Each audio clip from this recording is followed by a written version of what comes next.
Welcome to Not Milk Never Milk. Subscribe if you're lactose intolerant. You begin by confirming credentials and connectivity. This avoids interruptions during removal. Open Settings and tap your name, then Find My. Tap Find My iPhone and switch it off.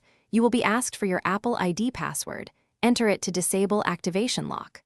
Once done, keep the device unlocked and connected to Wi-Fi so the change syncs to Icloud.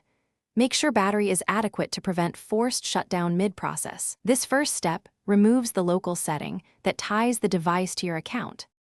If you no longer have the device, sign in at Icloud.com or use the Find My app on another Apple device to continue.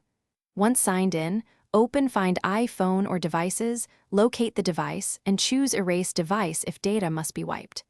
After the erase completes, select Remove from Account to clear activation lock. If the device is offline, request an erase.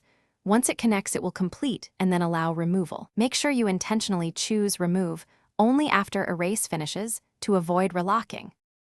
To finalize, restart the device and check settings under your name to confirm the device no longer appears.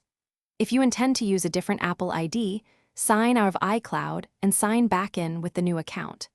If the device still shows activation lock, ensure the earlier removal completed on iCloud. Sometimes a short delay occurs. If you cannot disable Find My because you forgot your Apple ID or password, begin account recovery or contact Apple support with proof of purchase. This is the primary troubleshooting. Thanks for watching. If this was helpful, leave a like and consider subscribing. See you next time.